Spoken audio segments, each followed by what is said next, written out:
अस्सलाम वालेकुम दोस्तों, उम्मीद करता हूँ आप सब खैर खैरियत से होंगे। अभी हम आपको डॉक्टर ज़ाकिर नाइक की एक वीडियो प्ले करेंगे, तो इस वीडियो को आप पूरी देखिए।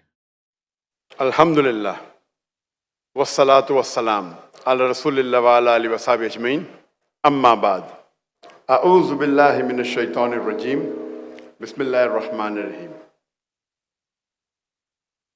वमा खलक़तुल जिन्ना वल इंसा इल्ला लियअबुदून रब्बि इश्रह ली सदरी व यस्सिर ली अमरी वहलुल उक़दतम मिन लिसानी यफ़क़हू क़ौली।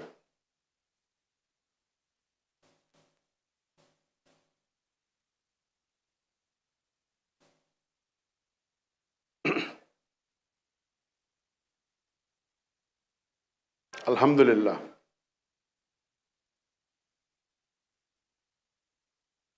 जनाब ऑनरेबल कामरान तिसौरी साहब, द गवर्नर ऑफ सिंध, मेरे बुजुर्गों और मेरे अजीज भाई और बहनों, अस्सलामु अलैकुम व रहमतुल्लाहि व बरकातुहू।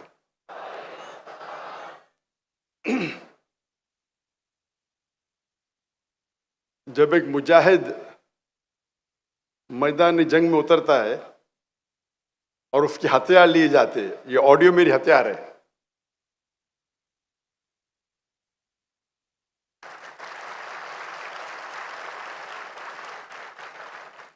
अल्लाह से उम्मीद करता हूं कि ये ऑडियो को जल्द से जल्द अच्छा करे। तकरीर शुरू करने के पहले, जैसे आप सब जानते हैं कि मेरी तालीम अंग्रेजी में हुई है, तो हो सकता है कि इस उर्दू तकरीर में मैं गलतियां करूंगा, तो उसके लिए माजरत चाहता हूं। 2 दिन पहले जब गवर्नर साहब ने मुझे बुलाया था, तो 12 साल के बाद मैं पब्लिक में उर्दू में तकरीर कर रहा हूं। इसके पहले 2012 में किशनगंज में, 2012 हिंदुस्तान में, बिहार में किशनगंज में 10 लाख से ज्यादा मजमा था, वहां मेरी आखिरी उर्दू तकरीर थी।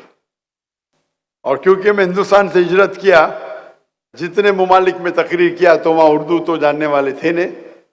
तो 12 साल बाद मैंने परसों उर्दू में तकरीर किया और उम्मीद रखता हूं कि अल्लाह सुब्हानहू व तआला मेरा साथ दे। मुझे बेहद खुशी हो रही है कि मैं पाकिस्तान में मौजूद हूं और काफी सालों से तमन्ना थी कि मैं पाकिस्तान में तकरीर करूं, चाहे उर्दू या अंग्रेजी में, लेकिन लोग ने इसरार किया कि उर्दू में करो, तो इंशाअल्लाह। क्योंकि मेरे उर्दू सॉफ्टवेयर बनना बंद हो गए। जब से मैं हिंदुस्तान से हिजरत किया, मेरे उर्दू सॉफ्टवेयर बनना बंद हो गए। तो लोग कहते उर्दू चैनल पे जाकिर भाई के तकरीर आना बंद हो गए। तो इंशाअल्लाह इसके बाद कोई नई मवाद, इंशाअल्लाह नया मवाद मिलेगा। तो इसीलिए जो तकरीर मैंने कल की, वो पहले बार उर्दू में की। आज की तकरीर भी मैंने अंग्रेजी में 2009 में की थी,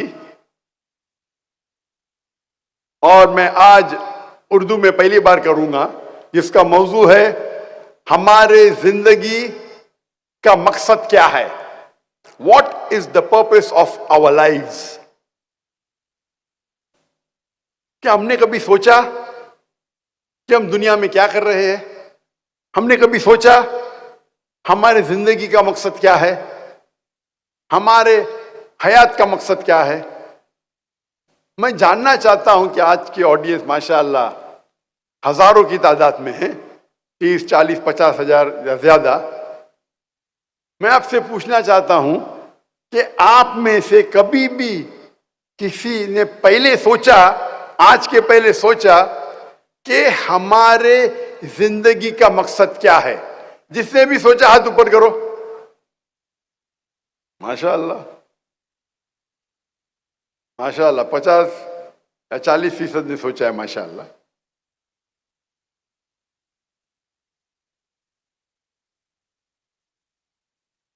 और इसका जवाब क्या है? हमारे जिंदगी का मकसद क्या है? क्या हमें जरूरी है जानना हमारी जिंदगी का मकसद क्या है? मैं आपको चंद मिसाल पेश करूंगा, फिर आप ये जान सकते हैं या समझ सकते हैं कि जिंदगी का मकसद जानना जरूरी है क्या नहीं। अगर एक शख्स एक चौराहे पे आता है और एक सड़क पे गुजरने वाले आदमी से पूछता है क्या ये सड़क किधर जा रही है, वो आदमी उससे पूछता है आपको कहां जाना है, तो वो कहता है किधर भी चलेगा। तो आदमी जवाब देता है जब किधर भी चलेगा तो आप क्यों पूछ रहे क्या सड़क जाती है, आप जाइए, आप पहुंच जाएंगे किधर भी।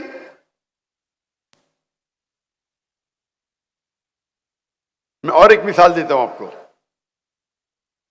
एक शख्स बिल्डर होता है, बोलता है मैं बिल्डिंग बांधूंगा। तो एक शख्स पूछता है कितने माले की बिल्डिंग बांधना चाहते हैं आप, तो बोलता मुझे पता नहीं। उस बिल्डिंग की एरिया क्या है, बोलता मुझे पता नहीं। तो इससे जाहिर होता है कि दोनों शख्स के पास देयर इज नो गोल, उनके पास टारगेट ही नहीं है। पहला शख्स जो चौराहे पे जाके पूछता है सड़क कहां जा रही है, उसे पता नहीं कहां जाने का है, उसके पास गोल ही नहीं है। जो शख्स बिल्डिंग बनाना चाहता है उसको पता नहीं कितने माले की बिल्डिंग है, वो बिल्डिंग की एरिया क्या है, ही हैज नो गोल, गोल ही नहीं है। एक वक्त एक पड़ोसी अपने पड़ोसी से पूछता है क्या आपका कुत्ता हमेशा कोई भी गाड़ी या मोटरसाइकिल जाती है तो उसके पीछे दौड़ता है।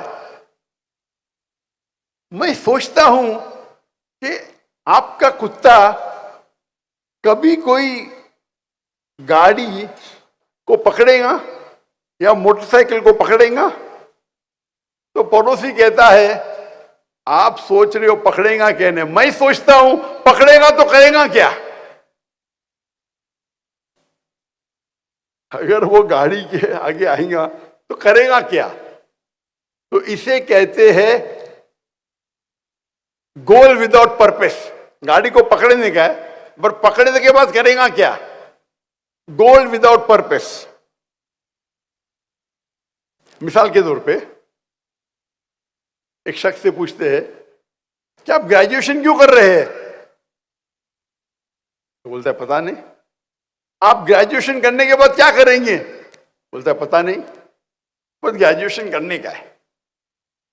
यानी ग्रेजुएशन का गोल है, ग्रेजुएशन करने का टारगेट है, लेकिन क्यों करने का उसे पता नहीं। इसे कहते हैं पर्पस विदाउट गोल, गोल विदाउट पर्पस। एक तीसरी मिसाल है कि लोग अक्सर फॉलो करते हैं ब्लाइंडली, आंख बंद करके फॉलो करते। एक शख्स से पूछते कि आप कॉमर्स में ग्रेजुएशन करें, क्यों कर रहे, क्योंकि मेरा दोस्त कर रहा है। करने के बाद क्या करेंगे, मुझे नहीं पता। एक शख्स बॉलीवुड की हिंदी पिक्चर देखता है और देखता है कि वो हीरो अमिताभ बच्चन बॉम्बे में आता है, चंद दिनों में करोड़पति बन जाता है।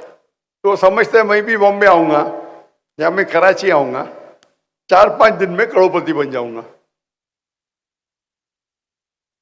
वो पिक्चर देख के हीरो से मुतासिर होता है। एक शख्स बोलता है कि मुझे हायोंडाई i10 खरीदने का है। क्यों, क्योंकि शाहरुख खान वो गाड़ी चलाते हैं।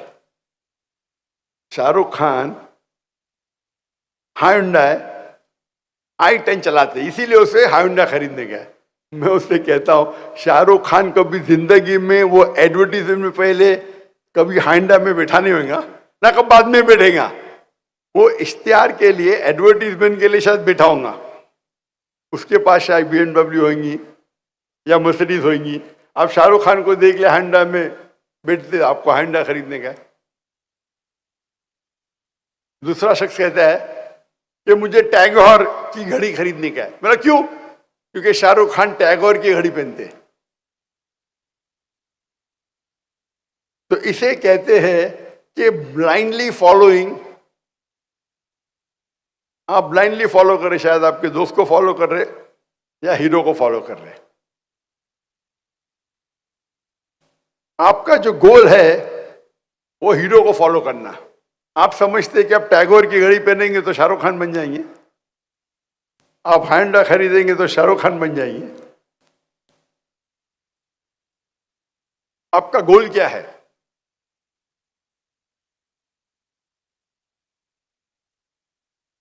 और कुछ लोग का गोल होता है लेकिन नो प्लानिंग। एक शख्स कहता है, एक शख्स टेक्सटाइल की कंपनी को खरीदता है, बोलता है इसमें बहुत मुनाफा है, गोल उसके पास है, उसको धंधे में, तिजारत में मुनाफा करने का है, वो टेक्सटाइल की कंपनी खरीद लेता है।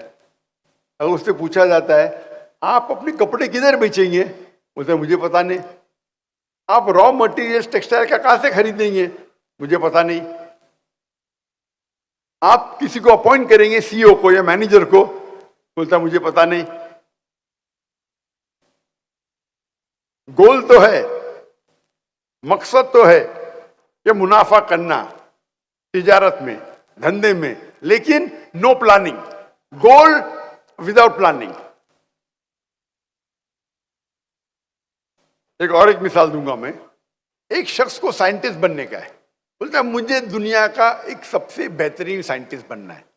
तो वो क्या करता है, वो रिसर्च करता है और तहकीकात के बाद उसे पता चलता है कि दुनिया का सबसे बेहतरीन साइंटिस्ट है आइजैक न्यूटन। उसकी तहकीक बिल्कुल सही रहती है। फिर वो क्या करता है, जिस तरीके आइजैक न्यूटन के लंबे बाल थे, कर्ली बाल, वो लंबे बाल उगाता है, कर्ली बाल उगाता है। जिस तरीके से आइजैक न्यूटन कपड़े पहनता था, वो कपड़े पहनने लगता है। जिस तरीके से वो जूते पहनता था आइजैक न्यूटन, उस तरीके से वो जूते पहनने लगता है। क्या वो साइंटिस्ट बनेगा? हाँ क्या नहीं? उसकी तहकीक सही थी कि आइजैक न्यूटन सबसे बेहतरीन साइंटिस्ट है दुनिया के। प्लानिंग है, गोल है, बट प्लानिंग गलत है। बाल उगाने से, कपड़े पहनने से, आइजैक न्यूटन जैसे जूते पहनने से कोई साइंटिस्ट नहीं बनता है। तो इसे कहते हैं गलत प्लानिंग। तो आज के माशरे में हम देखते हैं कि अक्सर लोग, उनके पास कोई गोल ही नहीं है। जैसे वो सड़क पे वो मुसाफिर पूछता है कि सड़क किधर जा रही है, आपको कहां जाना है, किधर भी गए चलेगा। उनका गोल ही नहीं, उनका टारगेट ही नहीं। कुछ लोग ऐसे हैं, गोल है लेकिन मकसद ही नहीं, कुत्ते की तरह गाड़ी के पीछे भाग रहे। पकड़ेंगे तो करेंगे क्या आप? भोगते भोगते गाड़ी के पीछे भागते, अगर पकड़ेंगे तो करेंगे क्या? यानी गोल है लेकिन पर्पसलेस गोल। कुछ लोग भीड़ को फॉलो कर रहे, दोस्त जा रहे तो हम भी जा रहे। वो हीरो को देखते हैं कि बम्बई आता है, कराची आता है, करोड़पति बन जाता है, मैं भी बन जाऊंगा। मैं टैगोर की घड़ी पहनूंगा या हैंडा गाड़ी चलाऊंगा, शाहरुख खान बन जाऊंगा।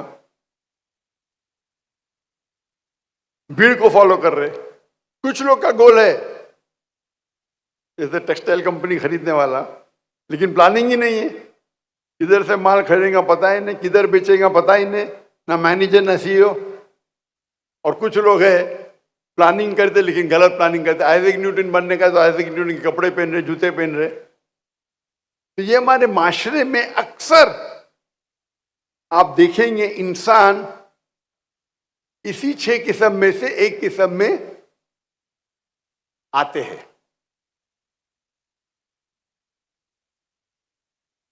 हमारी जिंदगी का मकसद क्या है?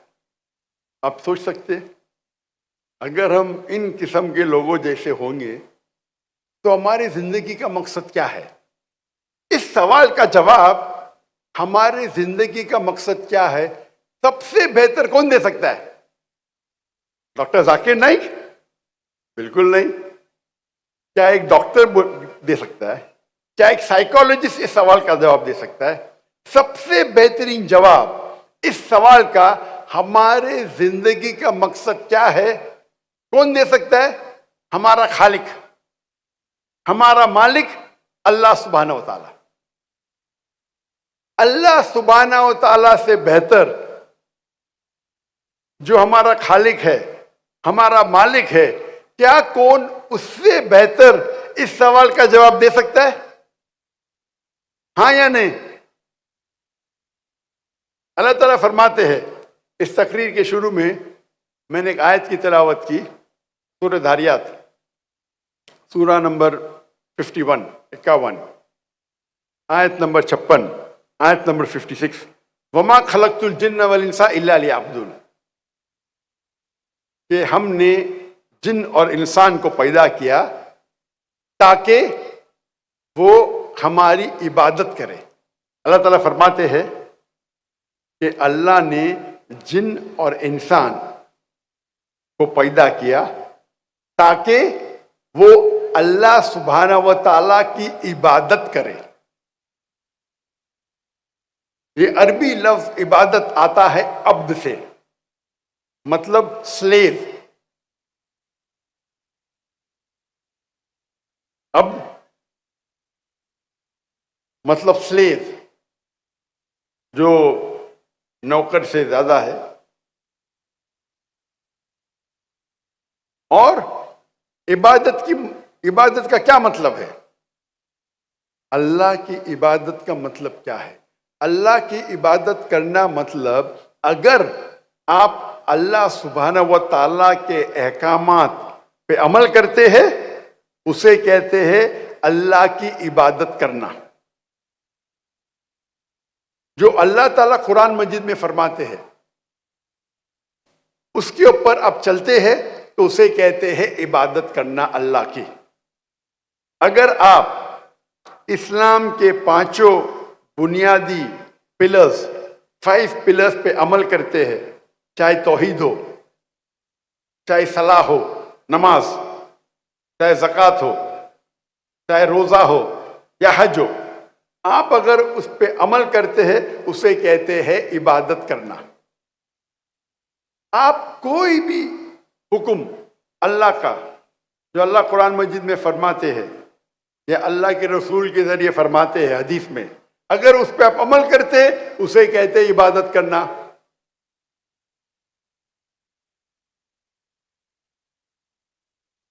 अल्लाह फरमाते कुरान मजीद में सूरह माइदा सूरा नंबर 5 आयत नंबर 3 में कि आप खंजीर, सूअर का गोश्त मत खाओ।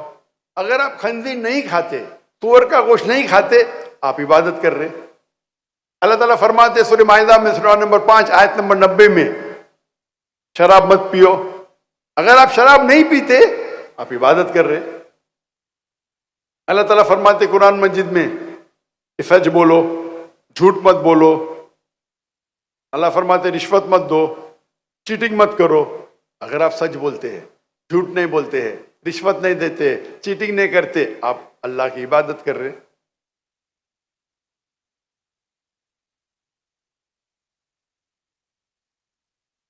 आप अल्लाह के कोई भी अहकाम पे अमल करते हैं, उसे कहते हैं अल्लाह की इबादत करना। और अल्लाह सुब्हाना व ताला कुरान मजीद में फरमाते हैं, वमा खलक़तुल जिन्न वल इंसा इल्ला लियअबुदून, सूरह धारियात सूरा नंबर 51, 51 वर्स नंबर 56, कि हमने जिन और इंसान को पैदा किया सिर्फ अल्लाह की इबादत करने के लिए।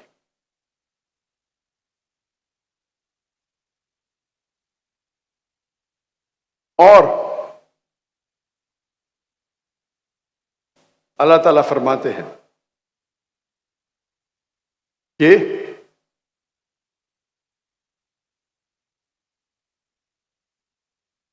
अगर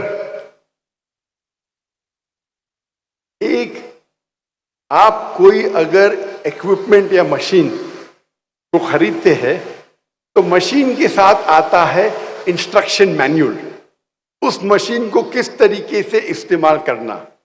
और जितनी पेचीदा मशीन है, जितनी कॉम्प्लिकेटेड मशीन है, उतनी जरूरत है आपको इंस्ट्रक्शन मैन्युअल की। अगर आप मुझे इजाजत देते कि इंसान को मैं एक मशीन कहूं, तो आज दुनिया में सबसे पेचीदा मशीन, सबसे कॉम्प्लिकेटेड मशीन है इंसान। क्या इंसान को इंस्ट्रक्शन मैनुअल की जरूरत नहीं है? क्या इस इंसान को इंस्ट्रक्शन मैनुअल की जरूरत नहीं है? इस कॉम्प्लिकेटेड मशीन इंसान की इंस्ट्रक्शन मैनुअल कौन सी है? इंस्ट्रक्शन मैनुअल है कुरान मजीद। ये कुरान मजीद इंसान की आखिरी इंस्ट्रक्शन मैनुअल है, किस तरीके से इंसान अपनी जिंदगी जीना चाहिए, इंसान के लिए क्या अच्छा है क्या बुरा है, क्या इजाजत है क्या ममनू है, वो इस किताब कुरान मजीद में लिखा है।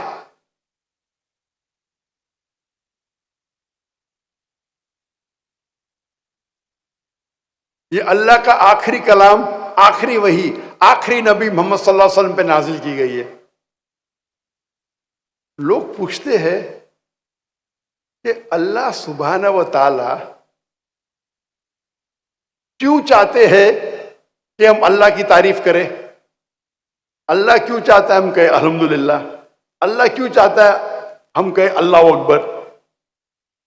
अल्लाह को क्या अल्लाह तारीफ के मोहताज है? नौज़ बिल्लाह। क्या अल्लाह को जरूरत है कि हम अल्लाह अकबर बोले? इसका जवाब अल्लाह ताला फरमाते कुरान मजीद में, अल्लाह फरमाते हैं कि आपको अल्लाह की जरूरत है। अल्लाह कोई भी चीज, अल्लाह को कोई भी चीज की जरूरत नहीं, और अल्लाह सारी तारीफ अल्लाह के लिए है। ये अल्लाह ताला फरमाते सूरह नहल में, सूरह नंबर 16 में, कि अल्लाह, तुमको अल्लाह की जरूरत है, अल्लाह को किसी भी चीज की जरूरत नहीं, और सारी तारीफ अल्लाह के लिए। यू नीड अल्लाह सुब्हाना व ताला। Allah is free of all wants, worthy of all praises.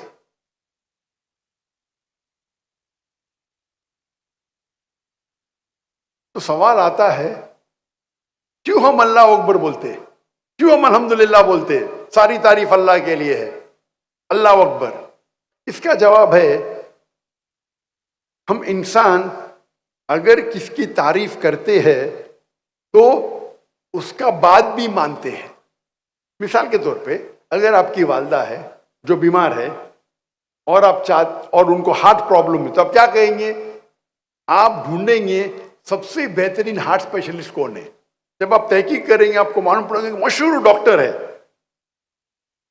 आप उस मशहूर हार्ट स्पेशलिस्ट, कार्डियोलॉजिस्ट की बात मानेंगे आपके वालदा के दिल की बीमारी को दूर करने के लिए।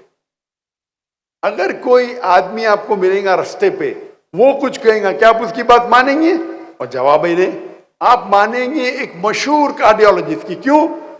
उसकी इतनी शोहरत है कि वो वर्ल्ड का बेस्ट कार्डियोलॉजिस्ट है, आप उसकी बात मानेंगे। तो ये इंसान की फितरत है। जो आदमी की आप इज्जत करते हैं, जो आदमी की तारीफ करते हैं, आप उसका कहना मानते हैं। तो अल्लाह सुब्हाना व ताला चाहता है कि आप अल्लाह की तारीफ करें, नहीं ताकि वो ऊंचे हो। आप अल्लाह अकबर 10 बार बोलो, लाख बार बोलो, अल्लाह अकबर तो ऑलरेडी अल्लाह अकबर है, उससे ज्यादा अकबर हो ही नहीं सकते। अल्लाह ऑलरेडी चोटी पे है। आप 10 बार बोलो, 1000 बार बोलो, अल्लाह को कोई फर्क पड़ता नहीं। अल्लाह चाहते हैं कि आप अल्लाह की तारीफ करें ताकि आप अल्लाह की हिदायत पे अमल करें।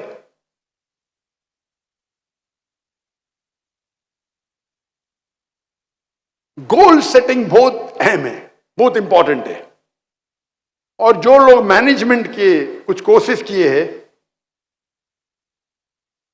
वो जानते होंगे, गोल सेटिंग का एक्रोनियम है स्मार्ट, SMART। जो लोग मैनेजमेंट के कोर्सेज किए होंगे उसे कहते गोल सेटिंग स्मार्ट, SMART। लेकिन मैं खुद एक नया एक्रोनिम मैं मेरे मुसलमान भाइयों और बहनों से कहना चाहता हूं, आप इस्तेमाल कीजिए एक्रोनियम इस्लामिक, ISLAMIC।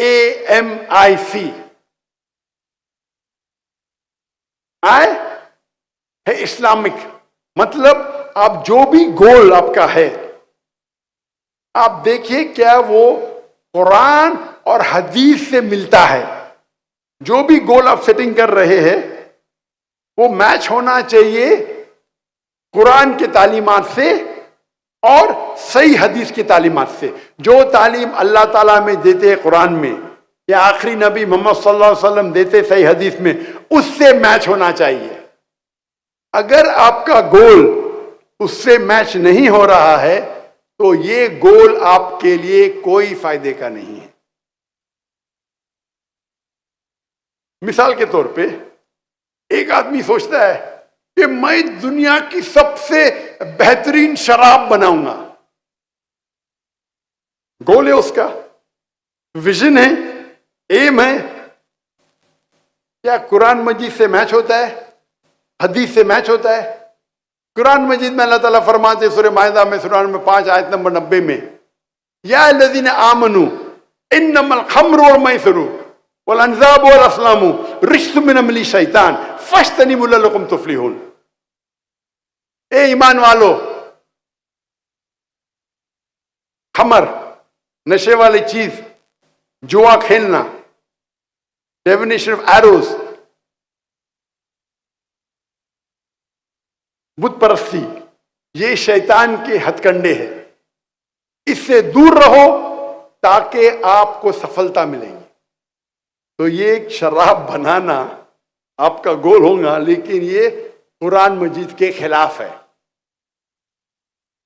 और हदीस में भी इब्न माजा किताब नंबर 30 कई हदीसों में जिक्र है कि शराब हराम है। तो ये नंबर 1 है इस्लामिक। आपका गोल इस्लामिक होना चाहिए, कुरान की हिदायत से मैच करना चाहिए। अल्लाह के आखिरी रसूल मोहम्मद सल्लल्लाहु अलैहि वसल्लम जो जिक्र करते सही हदीस में, उससे मैच होना चाहिए। नंबर 2 एस मतलब स्पेसिफिक, मतलब आपका गोल स्पेसिफिक होना चाहिए। एक गुरु अपने शागिर्दों से उनको सिखा रहा था तीर कमान, बो एंड एरो, तीर किस तरीके से चलाना चाहिए। और अपने शागिर्दों से कहता है, सब लोग अपना निशाना लगाओ उस परिंदे की आंख पे। ये स्पेसिफिक है, परिंदे की आंख पे निशाना लगाओ। तो सब लोग निशान तानते हैं। उस्ताद पूछता है पहले तालिब से, आप क्या देखते हैं? वो जवाब देता है, मैं सारे जंगल को देख रहा हूं, इसमें कई पेड़ है, एक पेड़ पे एक परिंदा है और उस परिंदे की आंख को देख रहा हूं। उस्ताद दूसरे शागिर्द से पूछते, आपको क्या दिख रहा है? मुझे दिख रहा है कि एक पेड़ है, उस पेड़ पे एक परिंदा है, उस परिंदे की आंख है, ये मैं देख रहा हूं। उस्ताद तीसरे शागिर्द से पूछते, आप क्या देख रहे? मैं देखता हूं एक परिंदा है और उसकी आंख है। उस्ताद पूछते चौथे शागिर्द से, आप क्या देख रहे? उस्ताद मैं सिर्फ परिंदे की आंख को देख रहा हूं और कुछ नहीं दिख रहा मुझे।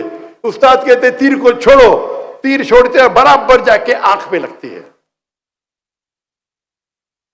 ये गोल जो है स्पेसिफिक है, परिंदे की आंख, बर्ड्स आई।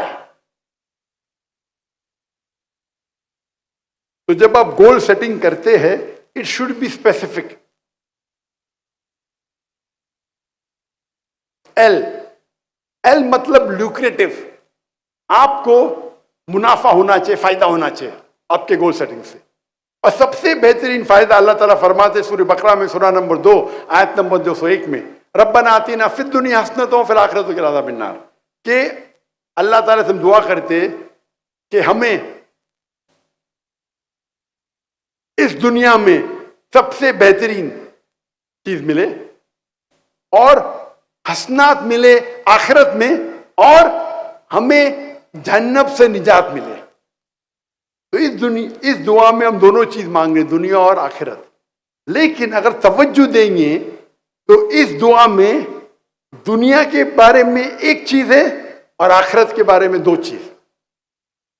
रब्बना आतीना फिद दुनिया, हम अल्लाह से दुआ करते कि इस दुनिया में हमें अच्छी चीज दे। रब्बना आतीना फिद दुनिया हसनतों व फिल आखिरत हसनतों, और आखिरत में अच्छी चीजें दे, और हमको जहन्नम से, जहन्नम की आग से निजात दे। तो आखिरत की चीज एक तिया है,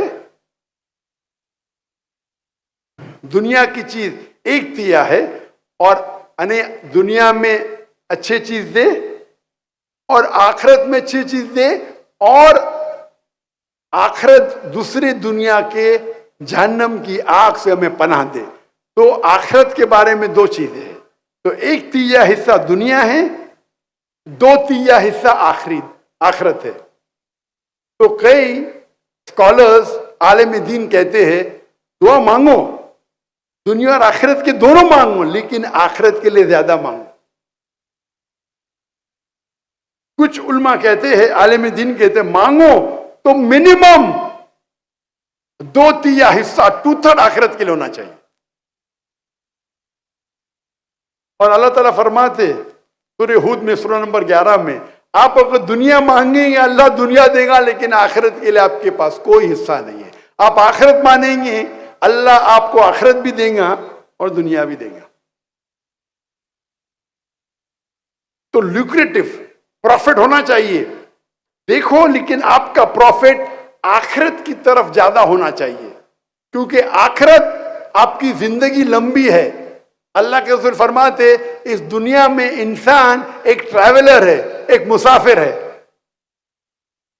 अभी मैं मुसाफिर हूं पाकिस्तान में, तो क्या मैं मकान खरीदूंगा? मैं होटल में रहूंगा ना, टेम्परेरी हूं, मैं थोड़ी मकान खरीदूंगा, मुसाफिर हूं। तो उसी तरीके से दुनिया में मुसाफिर है। हम क्या करते, इतना माल दौलत इकट्ठा करते, हम समझते कि हम जिंदगी भर दुनिया में रहने वाले, 1000 साल के लिए, 5000 साल के लिए, हम मुसाफिर हैं। तो आपकी तवज्जो आपके गोल में ज्यादा होना चाहिए आखिरत पे, दुनिया पे हो सकती है लेकिन कम, ल्यूक्रेटिव, प्रॉफिटेबल। आखिरत ज्यादा, दुनिया भी होना चाहिए, नो प्रॉब्लम। सिर्फ आखिरत है तो सोने पे सुहागा, सिर्फ आखिरत है तो सोने पे सुहागा। आखिरत तो मिलेंगी, अल्लाह आपको दुनिया भी देगा। एप्ट एंड अप्रोप्रिएट, मतलब आपका गोल सही होना चाहिए, अप्रोप्रिएट होना चाहिए। ये जो स्मार्ट मैंने कहा, SMART, यहां ए मतलब अचीवेबल, जो मैं नहीं मानता हूं। हमारे मैनेजमेंट के गुरु कहते गोल होना चाहिए अचीवेबल। अचीवेबल मतलब आप उस गोल को हासिल कर सकते, इसमें मानता नहीं हूं। अल्लाह की मदद होगी तो many things which you think is not achievable is achievable. जो आप समझते आपको हासिल नहीं हो सकती, अल्लाह की मदद होगी तो हासिल हो सकती। अल्लाह ताला फरमाते सूरह इमरान में सूरह नंबर 3 आयत नंबर 160 में, अगर अल्लाह आपके साथ है तो कोई भी आपको हरा नहीं सकता है, अल्लाह आपको छोड़ देंगे तो कोई भी आपकी मदद नहीं कर सकता है। ए मोमिनो, अल्लाह पे भरोसा करो। तो अल्लाह की मदद आपके साथ है तो आपके लिए सारे गोल आसान है। तो ये अचीवेबल जो है, हमारे मैनेजमेंट गुरु कहते मैं इसमें नहीं मानता, मैं कहता हूं अप्रोप्रिएट होना चाहिए। M means measurable. आपका जो गोल है उसको आप नाप सकते हैं, मेजर कर सकते हैं। अगर वो गोल मेजरेबल नहीं है तो गोल आपका बेबुनियाद है। मिसाल के तौर पे कोई शख्स कहेगा कि मुझे दुनिया की सबसे ऊंची इमारत बनाना है, गोल तो है ऊंची इमारत, मेजरेबल है, नाप सकते क्या नहीं? अब तहकीक करेंगे दुनिया की सबसे ऊंची इमारत कौन सी है? बुर्ज खलीफा। उसका हाइट क्या है? 834 मीटर्स। तो स्पेसिफिक 834 मीटर्स मेजरेबल है। 834 मीटर ऊंची है बुर्ज खलीफा दुबई में, दुनिया के सबसे ऊंची इमारत आज की तारीख में। अगर आपको उससे ऊंची बनाना है तो 835 बना दो, आपका रिकॉर्ड टूट जाएगा। तो मेजरेबल है, गोल को आप नाप सकते हैं। आय, इंटेंशन, नियत। आप अगर जो गोल हासिल करना चाहते उसकी नियत होना चाहिए खुसूसन अल्लाह की रजामंदी। जो गोल के पीछे आप भाग रहे, जो गोल के पीछे मेहनत कर रहे, उसका इंटेंशन, उसकी नियत होना चाहिए अल्लाह की रजामंदी। सही बुखारी जो कुरान के बाद सबसे ऊंची किताब इस्लाम में है, सही बुखारी के अंदर पहली किताब, पहला वॉल्यूम, पहली हदीस, इन्नमल अमाल बिन्निया। आपके जो भी अमल है आपके नियत पे दारोमदार है। तो आपकी नियत इस गोल को अचीव करने के लिए होना चाहिए अल्लाह की रजामंदी। अगर आपका इंटेंशन अल्लाह की रजामंदी नहीं है तो आपका ये गोल सही नहीं है, इस इंटेंशन। और आखिरी है C, Islamic, ISLAMI, C means consistent. मतलब आप कंसिस्टेंट होना चाहिए। ऐसा नहीं कि आज में पल में तोला पल में मासा, कंसिस्टेंट होना चाहिए लगातार। और अल्लाह के रसूल फरमाते, आप कोई भी काम करो, भले छोटा करो, कंसिस्टेंट करो, लगातार करो। चैरिटी भी देते, कंसिस्टेंट करो। ऐसा नहीं कि एक दिन दे दिए बाद में पूरे साल भूल गए। तो इस्लाम में जो चीज कंसिस्टेंट है उसकी अहमियत ज्यादा है। मिसाल के तौर पे आपका टारगेट है कि मैं इस रमजान में पूरा कुरान मजीद पढ़ूंगा, तो आपका टारगेट होना चाहिए 30 दिन है, 30 पारे है, 30 जुज है, मैं हर रोज एक जुज पढ़ूंगा, हर रोज एक पारा पढ़ूंगा। इंशाअल्लाह रमजान में पूरा कुरान मजीद आप पढ़ लेंगे। आप 2-3 दिन पढ़ेंगे फिर बंद कर लेंगे, तो कंसिस्टेंसी नहीं है। आपको कुरान मजीद का हिफ्ज करने का, आप अपने दिल पे लेंगे तो हर रोज मैं 5 पेजेस हिफ्ज करूंगा, या 3 पेजेस या 2 पेज, जो भी है, कंसिस्टेंसी। तो आपके गोल में अगर कंसिस्टेंसी रहेंगी तो इंशाअल्लाह आप सफलता पाएंगे। तो ये था एक्रोनियम इस्लामिक। और हमारे मैनेजमेंट गुरु एक लफ्ज है कि मैनेजमेंट ट्रेनिंग बहुत होते हैं और हम देखते कई किताबें लिखी गई, कई कोर्सेज अवेलेबल है। वो एक इंसान की मिसाल देते अक्सर, उसका नाम है उस लड़की का विल्मा रुडोल्फ।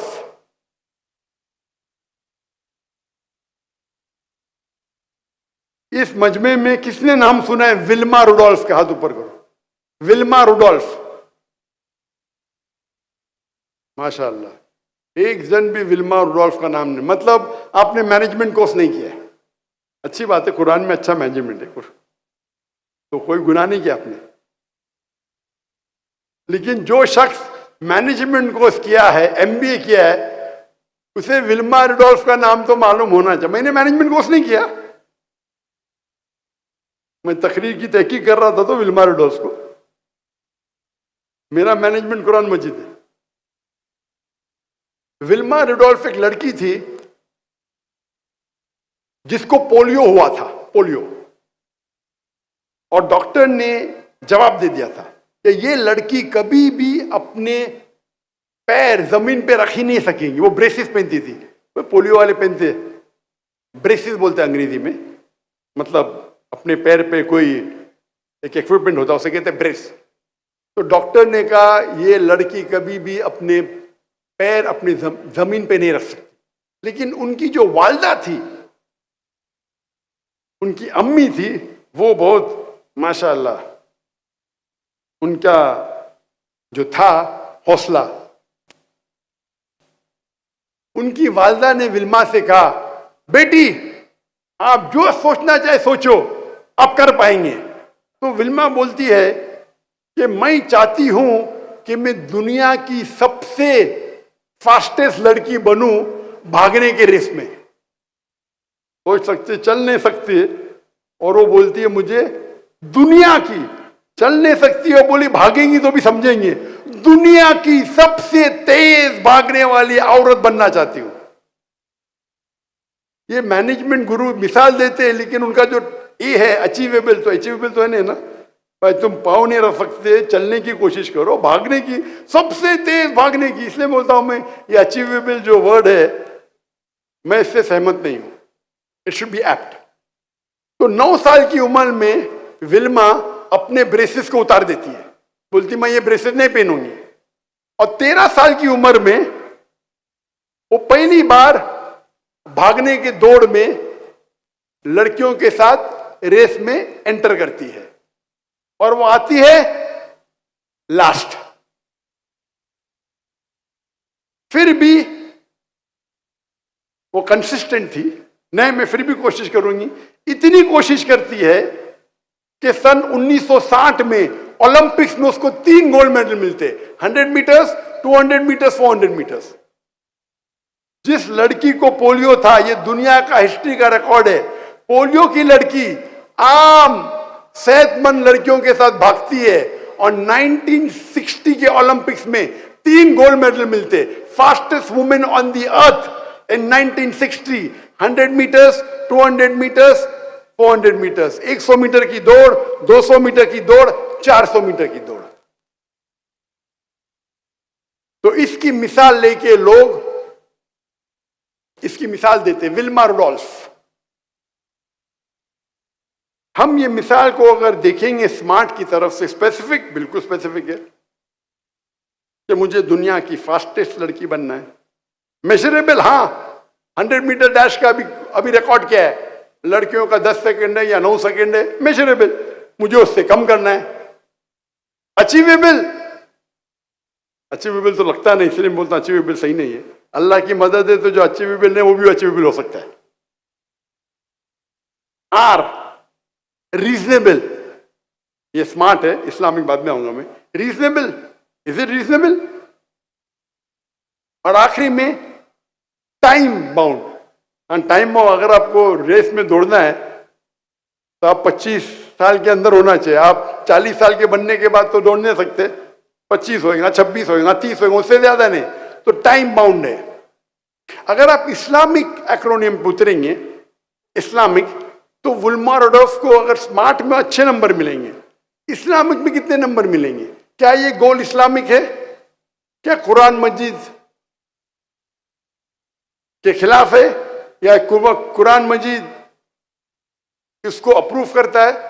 कुरान मजीद के खिलाफ तो नहीं है, हम कहेंगे ऑप्शनल।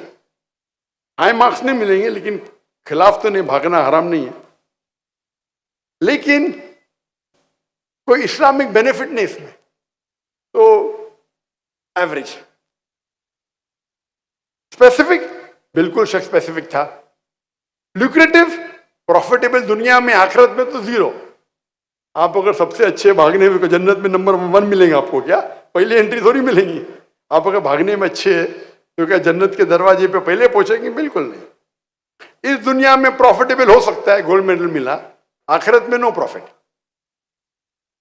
ए, अचीवेबल, अल्लाह की मदद हुई तो अचीवेबल।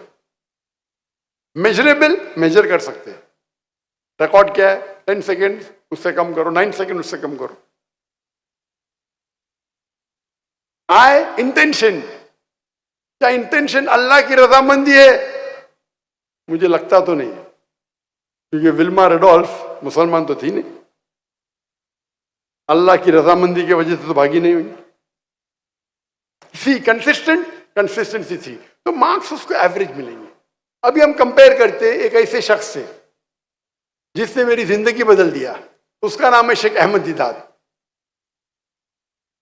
और शेख अहमद दीदात की हिस्ट्री पढ़ेंगे तो वो भी अल्हम्दुलिल्लाह एक मिसाल है। अहमद दीदात साहब, शेख अहमद दीदात, जिससे मुतासिर हुआ, जिसके वजह से मैं आज खड़ा हूं, आज आपके सामने खड़ा हूं मैं, जिसने मुझे इंस्पायर किया वो शेख अहमद दीदात थे। नहीं तो मैं हो सकता है कोई ऑपरेशन थिएटर में सर्जरी करता होता, तो मैं दिल के डॉक्टर से रूह का डॉक्टर बन गया अल्हम्दुलिल्लाह। From doctor of body to doctor of soul.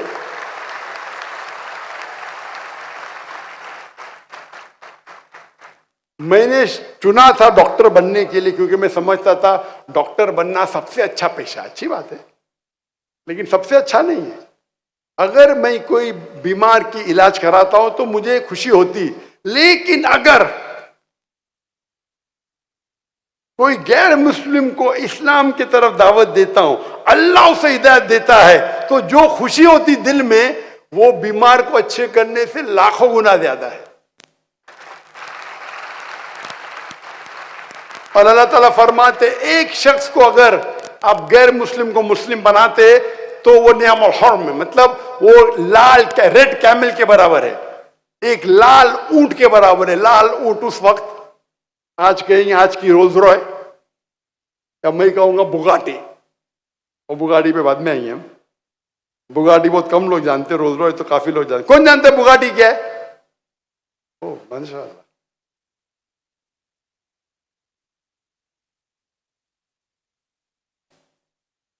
तो अगर आप शेख अहमद दीदात को इस मिसाल की गोल सेटिंग पे चेक करेंगे, इस्लामिक था। दीदात साहब सिर्फ छठी पास थे, सिर्फ छठी, स्कूल भी पास नहीं किया, सिर्फ छठी। उनकी माशरी हालत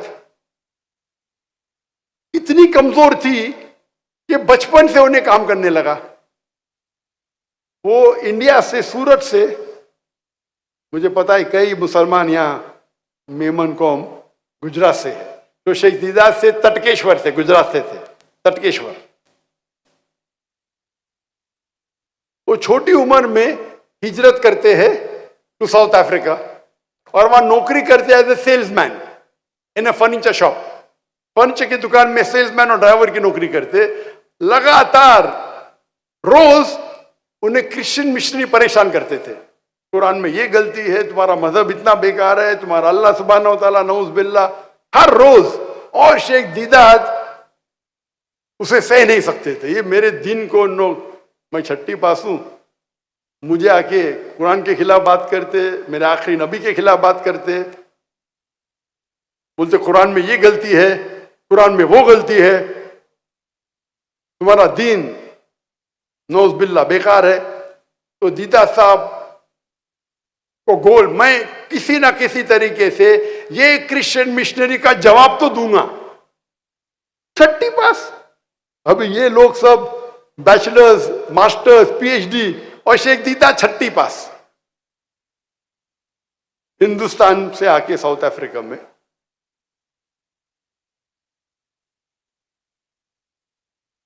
और अल्हम्दुलिल्लाह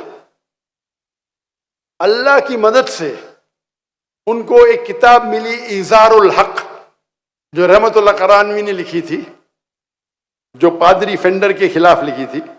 अंग्रेजी में किताब मिलती है इज़ारुल हक, उसका तर्जुमा, अरबी किताब का तर्जुमा अंग्रेजी में, और वो पढ़ते हैं। और उसमें कई क्रिश्चियन मिशनरी के जो अटैक्स है इस्लाम के खिलाफ, उसके जवाब उसमें रहते। वो पढ़ते और बोलते चलो शुरू हो जाओ। अकेले शख्स छठी पास और कई क्रिश्चियन मिशनरी के साथ 1-to-1 डिबेटिंग शुरू। डिबेटिंग करते करते इतने मशहूर हो जाते, क्या वो स्टेज पे बात करने लगते, फिर पादरी से डिबेट करते। 1980s में उनको रिक्वेस्ट आता है डिबेट करना रेवरेंड जिमी स्वैगट। रेवरेंड जिमी स्वैगट उस वक्त 1984-82, उस वक्त वो क्रिश्चियन मिशनरी के सबसे बिगेस्ट टेलीवेंजलिस्ट थे। वो स्टेज पे बात करने में दुनिया में सबसे माहिर थे। और दीदात साहब भी मशहूर हो रहे थे। और इस डिबेट के पहले वो आते पाकिस्तान में, डिबेट के चंद महीने पहले वो आते पाकिस्तान में। पाकिस्तान में भी मजमा माशाअल्लाह हजारों का था। उस मजमे में दीदात साहब के फैन कहते हैं, Sheikh Deedat, I request you not to debate with reverend Jimmy Swaggart. Deedat साहब के चाहने वाले पाकिस्तानी अंग्रेजी में कहते हैं दीदात साहब से, Sheikh Deedat, I request you not to debate with Jimmy Swaggart. मैं आपसे इल्तिजा करता हूं कि आप जिमी स्वैगट से मुनाजरा मत करो, वरना ही विल चू you and spit you aside. वो आपको चबाएगा और थूक देगा। आप सोचिए दीदात का मन उस वक्त क्या, वो आता है पाकिस्तान में तकरीर करने के लिए, अभी भी तकरीर मौजूद है, और उसके चाहने वाले कहते मैं आपका फैन हूं, लेकिन मैं जिमी स्वैगट को जानता हूं, मेरी इल्तिजा है कि आप जिमी स्वैगट से डिबेट मत करो, वो दुनिया का सबसे माहिर स्पीकर है, वो आपको चबाएगा और थूकेगा।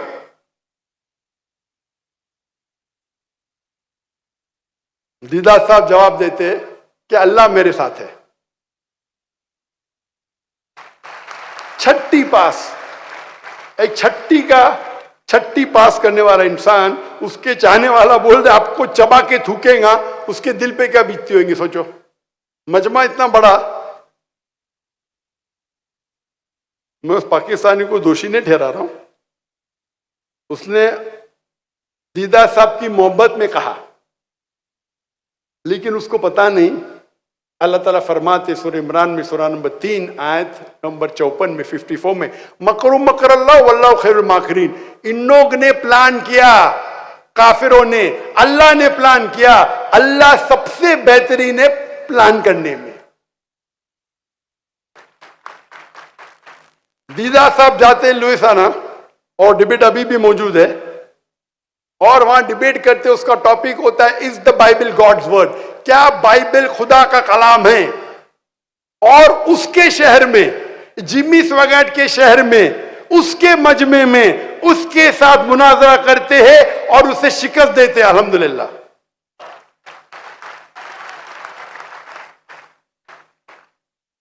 और उसके बाद सन 1986 में दीदात साहब को शाह फैसल का अवार्ड मिलता है।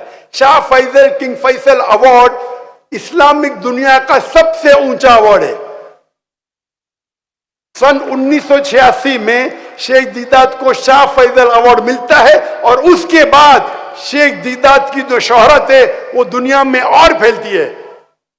क्या उनने जिमी स्वैगट का मुकाबला किया और उसे शिकस्त दिया।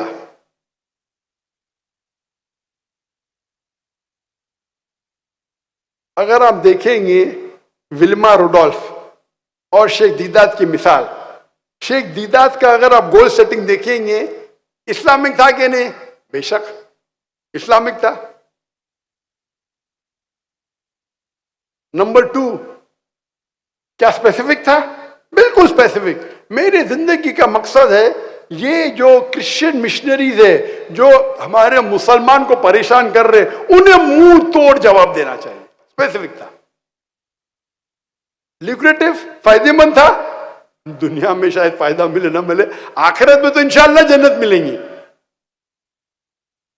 लेकिन अगर आपकी नियत आखिरत है तो अल्लाह दुनिया में भी आपको देता है। दीदात को शाह फैसल अवार्ड मिला, छठी पास और शाह फैसल अवार्ड, वो नोबेल प्राइज है दुनिया, इस्लामिक दुनिया का नोबेल प्राइज है। आखिरत में भी फायदा, दुनिया में भी फायदा। अप्रोप्रिएट, बिल्कुल अप्रोप्रिएट था। मेजरेबल था। हाँ भाई, मुझे तो जाके मुनाजरा करने का 1-to-1 ने स्टेज पे जाके, मैं भी टारगेट उनको आएगा कि जो थे केप टाउन में, डरबिन में, साउथ अफ्रीका में, उनके पादरी से मुनाजरा करो। अल्लाह ने उन्हें दुनिया के सबसे बड़े क्रिश्चियन टेलीवैंजलिस्ट से मुनाजरा करा दिया। मेजरेबल, सबसे बेहतरीन को शिकस्त दी। इंटेंशन क्या थी? शेख दीदात की नियत क्या थी? अल्लाह की रजामंदी। अगर वो अल्लाह के खिलाफ जो तोहमत है उसका जवाब देते, कुरान के खिलाफ जो लोग कुरान की तौहीन करते उसका जवाब देते, उनकी नीयत तो साफ थी, अल्लाह और अल्लाह के रसूल की इताअत करें, और उनके खिलाफ जो इल्जामात है उनका जवाब दे, खुसूसन ईसाई लोग के साथ। सी वॉज ही कंसिस्टेंट? क्या वो कंसिस्टेंट है? बेशक शुरू किए और लगातार 40 साल के बाद अल्लाह ने उन्हें वो चोटी पे पहुंचाया। अगर आप कंपेयर करेंगे विल्मा रिडोल्फ और शेख अहमद दीदात, शेख अहमद दीदात का मयार तो कुछ और है।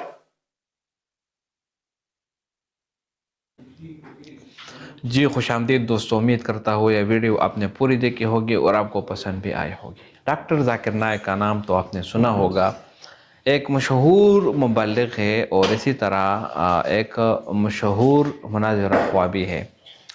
दुनिया के बहुत सारे ममालिक में वो जा चुके हैं और बहुत सारे ममालिक में वो इस्लाम का परचम सरबुलंद कर चुके हैं। असल में उसका मिशन क्या है?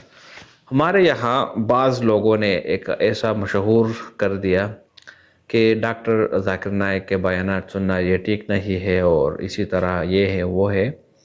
तो बात यह है कि उनका शोबा अलग है। देखो, अगर हम इस्लाम की तरफ देखें तो यहाँ पर हमें 5 शोबे मिलती है। एक है दावत और तबलीग का। दावत और तबलीग का मकसद ये है कि अमर बिल मारूफ और नही अनिल मुनकर करना। अमर बिल मारूफ और नही अनिल मुनकर का मतलब ये है कि ख़ुद भी अच्छे काम करे और दूसरों को भी अच्छे काम करने का हुक्म दे। और नही अनिल मुनकर का मतलब ये है कि ख़ुद भी बुरे काम से बचे और दूसरे लोगों को भी बचाए।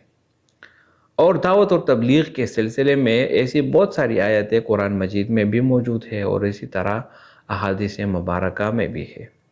कुरान में अल्लाह ताला फरमाते हैं, कुंतुम खैरा उम्मतिन उखरिजत लिन्नास तअमुरून बिल मारूफ व तनहौना अनिल मुनकर व तुमिनून बिल्लाह, कि तुम में से तुम लोग बेहतरीन उम्मत हो। क्यों? क्योंकि तुम लोगों को अच्छाई का हुक्म दोगे और दूसरे लोगों को बुराई से रोकोगे। तो अमर बिल मारूफ और नहीं अनिल मुनकर का सबूत यहाँ इस आयत से भी मिलती है कि अल्लाह ताला ने इस उम्मत की जो तारीफ़ की है वो इस वजह से की कि वो अमर बिल मारूफ और नहीं अनिल मुनकर ये करेंगे। इसी तरह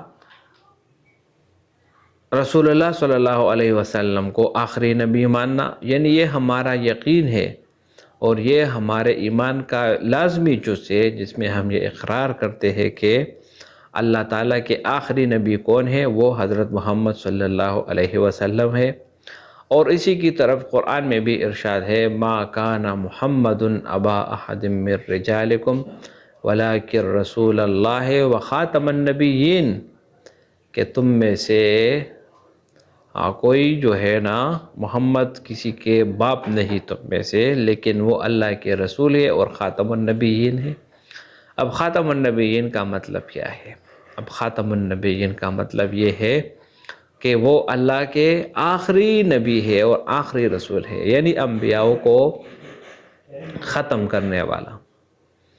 यानी उसके बाद किसी भी शक्ल में और किसी भी शक्ल में या किसी भी तरीके पर कोई दूसरा पैगंबर नहीं आएगा। और इससे वो लोग भी खारिज हो गए जो कि रसूलुल्लाह सल्लल्लाहु अलैहि वसल्लम के बाद किसी दूसरे नबी को किसी भी शक्ल में मानते हो, वो लोग भी मुसलमान के नाम से निकल गए। और यहाँ पर मैं शुक्रगुज़ार हूँ पाकिस्तान के आइन का भी 1973, जिसमें पाकिस्तान ने जितने भी कादियानी है, कादियानी के मानने वाले हैं, उनको अक़लियत में गैर मुस्लिम करार दे दिया गया। और इसी तरह जब आप शनाख्ती कार्ड बनवाते हैं, जब आप नादरा दफ्तर जाते हैं, तो वहाँ पर भी यही चीज़ जो है ना, ये बहुत ही ज़बरदस्त है, जिसमें ये आपसे ये हलफ लिया जाता है कि आप ये इकरार करते हैं कि आप जो है ना रसूलुल्लाह सल्लल्लाहु अलैहि वसल्लम को आखिरी नबी यानी ख़ातमुन नबिय्यीन मानते हैं। तो भाइयों दोस्तों, रसूलुल्लाह सल्लल्लाहु अलैहि वसल्लम को आखिरी नबी मानना और इसी तरह रसूलुल्लाह सल्लल्लाहु अलैहि वसल्लम को आखिरी रसूल मानना, ये हमारे ईमान का हिस्सा है। तो इस्लाम में से जो रास्ते हैं दीन के, उसमें एक दावत और तबलीग है, दूसरा जिहाद है। जिहाद का मानी है इलाए कलिमतुल हक़, यानी अल्लाह के दीन को सरबुलंद करना और उसके लिए कोशिशें करना। अगर कोई गैर मुस्लिम आपके मुल्क पर हमला करना चाहे या आपके इस्लाम को नुकसान पहुंचाना चाहता है तो आप उसको रोकें और उसके ख़िलाफ़ आप कोशिश करें। इसी को जिहाद कहते हैं। इसी तरह दर्स व तदरीस ये भी एक रास्ता है। ये भी एक रास्ता है अल्लाह के दीन को आगे पहुंचाने का, यानी आप ख़ुद कुरान सीखें और दूसरों को सिखाएं, या ख़ुद कुरान को सिखाने वाली जो किताबें हैं जिसको सर्फ और नहवा कहते हैं वो ख़ुद सीखिए और दूसरे को सिखाएं। खैरुकुम मन तअल्लमल कुरान व अल्लमा। इसी तरह दर्स व तदरीस के बाद जो चौथा रास्ता है वो है तसव्वुफ़। और तसव्वुफ़ ये है कि रूहानी इलाज, आपका कोई एक रूहानी इलाज करने वाला हो। जिस तरह इंसान को बीमारी लगती है, जिस्मानी बीमारी, कभी आपके सर में दर्द होता है, कभी आपका पेट ख़राब होता है, कभी आपके बदन में जो है ना एक बीमारी आ जाती है, तो जिस तरह उस इलाज के लिए डॉक्टर की ज़रूरत होती है, इसी तरह आपकी जो रूहानी बीमारी है, आपकी जो रूह है, उसको भी बीमारी लगती है। कभी वो बीमारी इस शक्ल में हो जाती है कि आपको गुनाह करने से आपको लिज़्ज़त मिलती है और गुनाह ना करने से आपको लिज़्ज़त नहीं मिलती। फ़र्ज़ नमाज़ों को छोड़ने में आप जो है ना आप सुस्त हो जाते हैं, आपके अंदर एक सुस्ती आ जाती है, ये भी एक रूहानी बीमारी है। आप ग़ीबत करते हैं, चुगली करते हैं, ये आपके ज़िंदगी में बढ़ जाए या आपको ये गुनाह करने में ज़्यादा मज़ा आता हो, तो ये सब रूहानी बीमारी हैं। इन सब रूहानी बीमारियों का इलाज वो तसव्वुफ़ के ज़रिए ही मुमकिन है। तो दावत और तबलीग और इसी तरह इस्लाम की खिदमत जिस शक्ल में भी या जिस कपड़े में भी आप करना चाहे तो वो आपके लिए ज़रूरी है कि आप उसको अपनाएं। तो डॉक्टर ज़ाकिर नाइक का जो शोबा है वो यही है कि वो मुनाज़रा करे, वो आलम इस्लाम पर जितने एतराज़ वारिद होते हैं उसका जवाब उसी के किताबों में से दे दिया जाए। एक हिंदू एतराज़ करता है कि इस्लाम ने औरत के साथ नाइंसाफ़ी की है, औरत अल्लाह ताला ने मर्दों को यानी दो भाइयों को जितना हिस्सा मिलता है, दो बहनों को जितना हिस्सा मिलता है उतना आप एक भाई को देते, तो ये अपने औरत के साथ नाइंसाफ़ी की। अब इसका जवाब आप क्या देंगे? तो इसी तरह जितने भी एतराज़ात होते हैं उनका जवाब देना और इसी तरह इस्लाम की तरफ लोगों को बुलाना है। और इसी की तरफ कुरान में इरशाद है, उदउ इला सबील रब्बिका बिल हिकमति वल मौइज़तिल हसना, यानी अल्लाह के दीन की तरफ लोगों को पुकारो एक अच्छी नसीहत के साथ, एक अच्छे सलीक़े के साथ और हिकमत के साथ। यानी गलत तरीके से किसी को इस्लाम की तरफ ना बुलाओ, ना ही ज़बरदस्ती करो। ज़बरदस्ती भी इस्लाम में मना है। इसलिए कुरान में अल्लाह ताला फरमाते हैं, ला इकराह फिद्दीन, दीन में ज़बरदस्ती नहीं है। उम्मीद करता हूँ ये वीडियो आपको पसंद आई होगी। अगर वीडियो आपको पसंद आए तो इस चैनल को सब्सक्राइब करें। बहुत शुक्रिया।